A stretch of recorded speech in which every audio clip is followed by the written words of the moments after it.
Look it. I just pulled this sucker out from there. I kept smelling something dead in here for the last couple weeks. I had to pull this panel back. As you can see, that's where he had been chewing. And I'll show you in a minute. Yeah, this big cheese eater.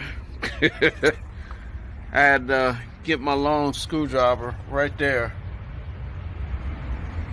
and pull him out. See all the fur? Yeah, I already know where he came from. Over there on MLK. That place is infested with rats. But I'm glad I finally got him. 'Cause I kept smelling it, but I didn't know where he was. But yep. Hold on a second. Be right back. So yeah, it's gonna smell a whole lot better in here now that Mickey's gone. You know, when I shined my light down and took a picture with the flash, he looked little in the picture. And even when I pulled the light off, it looked like a little rat. But I should have known that sucker was gonna be big. Crazy, huh? Yeah. I couldn't take that smell because, you know, with the temperature getting warmer, it's actually getting cool now, but the past few days in the evenings, well, afternoons, it's been pretty warm. I just couldn't take that smell. There's only so much room in this cab over, and I have to deal with that. It's like, no thank you.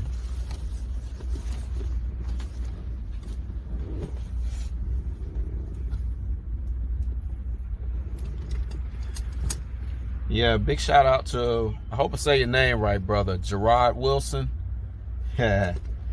Pulled up on me on 400. Looking good in that matte granite, brother. That's what's up.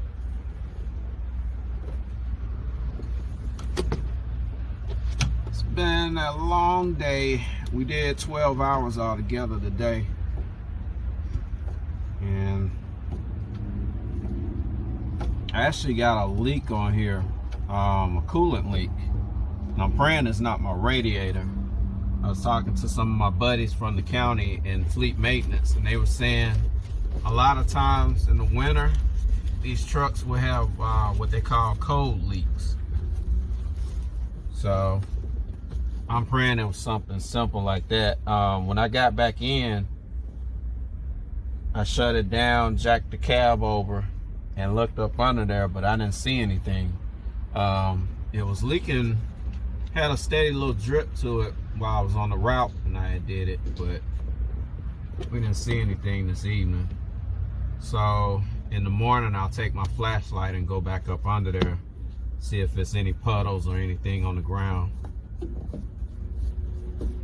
Prayerfully, we got, well, prayerfully I won't have any issue there. So, just another day in trucking.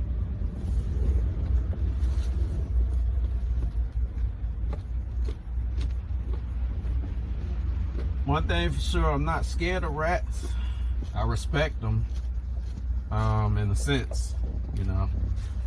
One thing about them, they can do a hell of a lot of damage to a vehicle, especially these trucks. Once you get rats in them, it's hard to get rid of them. But I have some really good poison, and I had to break it out.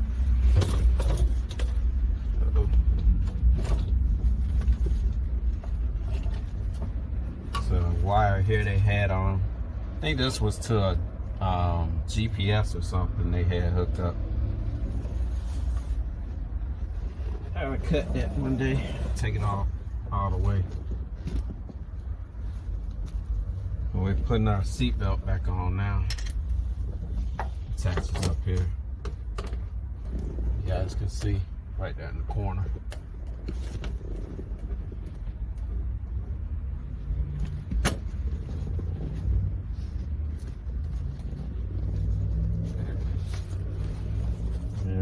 stuff is smelling very unpleasant in here. I see why. That was a big rat.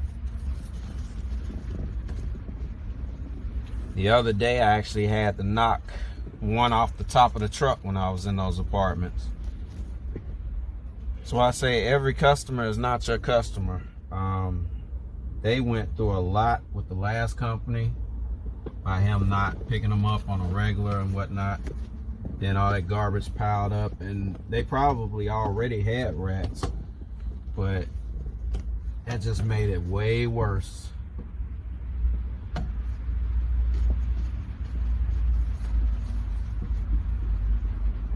I'll find some steel wool or something. I may get some mothballs too, and throw down in there. Try to deal with this, try to eliminate that smell. Because even though he's gone, that odor is still there, and that probably will linger for a little bit. Hear those jakes?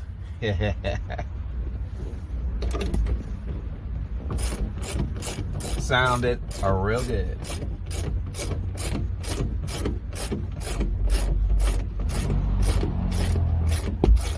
But we've been doing some work for a large broker that's out of state. Got ahead of myself. Forgot to put this part on. And it's about 30 stops altogether that I've been going to get, and probably about 34 lifts on top of what I've been picking up myself. So Gerard, when you saw me this morning, or this afternoon I think it was, I was actually headed up to Duluth to catch some of the last part of the route that I'm getting for them. And I won't go into too much detail. It's a lot of stuff going on with that, and it's got a lot to do with another small hauler. But long story short, my understanding, that hauler is in a lot of trouble right now legally, and it's a lot of stuff about to go down if it hasn't already with them. But yep, just helping out where I can. And I was actually propositioned by another hauler, Pilot Waste Solutions. Some of you guys that's local may know of them. They're actually going in the front end, but as they mark out their territory, they're letting me know certain stops they'll send my way if I'm interested. So of course I am. You know, I like the opportunity to subcontract with them as well. You know, be cool.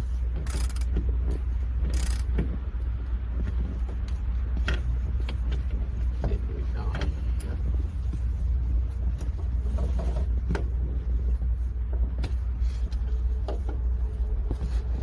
Whew. I know Teddy couldn't breathe at night in here. Yeah, we're all done for the day. I'll catch you guys later. I'm gonna go home after I put everything back in place. Get something to eat, and that'll do it. We'll be back later in the week. Good morning, family. Had to come over here to Next Trend, get my truck looked at. But I saw this beauty in the parking lot.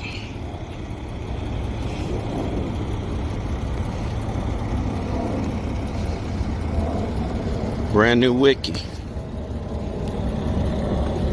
Looked like it was towed in, the drive shaft's out.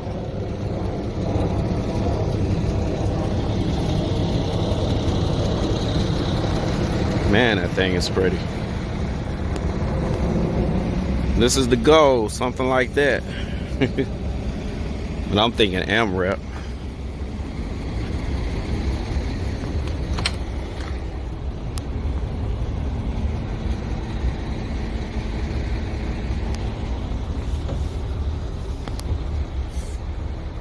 Nice.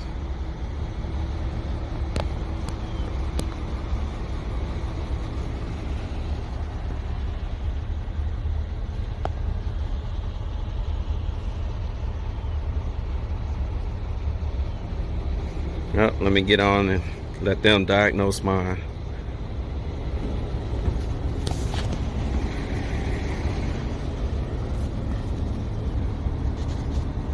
You guys see that? Manufactured 21, so this is a 22. Mac TE64.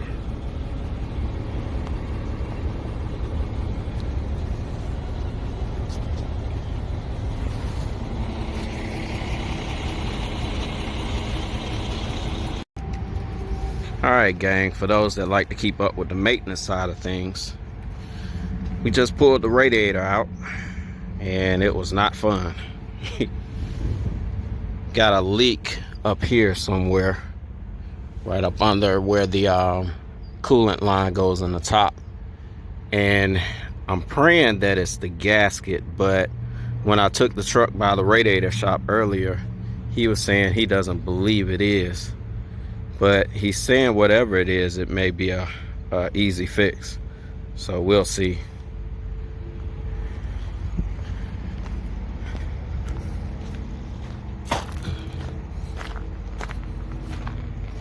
But yeah, I had to wrestle that big sucker up out of here.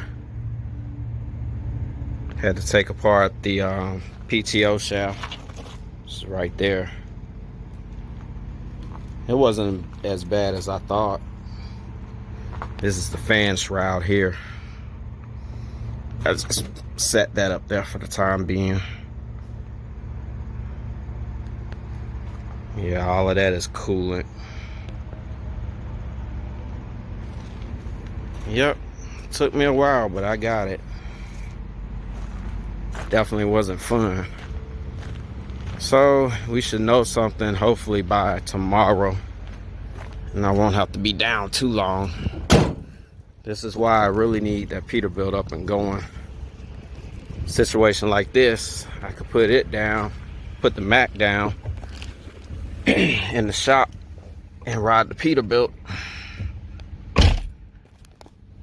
But that's one of the reasons why I'm pushing for 3 trucks. So eventually we'll get there. All right, be back.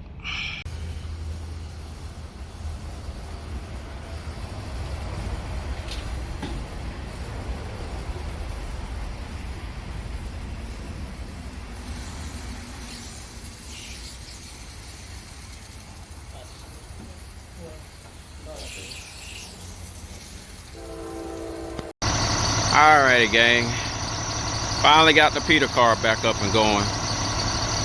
Got a little knick-knack stuff to do in the morning. Normally don't work on Sundays, but like it was told to me one time, sometimes you got to get up and get the ox out of the ditch.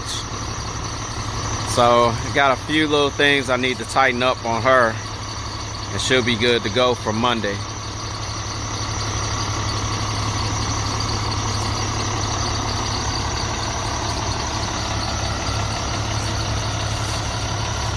Was working on some of the lights. That's one of the issues I'm having with it, and I'm thinking it's in the harness, the Peterbilt harness.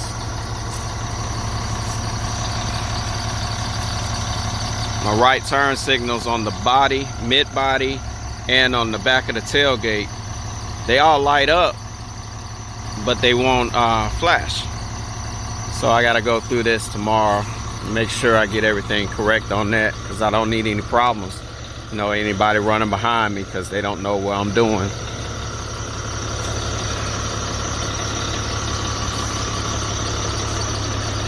But yep. Found some little ground issues too inside the cab I gotta take care of when I get some daylight.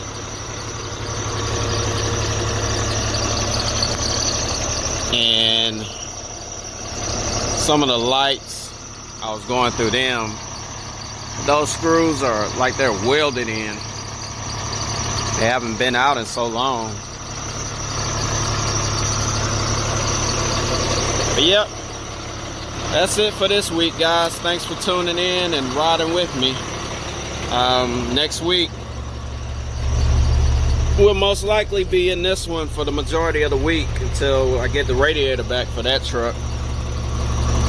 which I am in no rush to tackle that again. I was initially told by a friend of mine that's a veteran mechanic that radiator weighed about 40 to 50 pounds.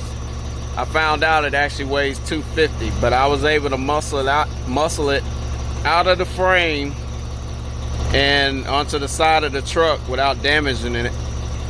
And I loaded it on my pickup and took it to the radiator shop. But yeah, all a part of truck ownership.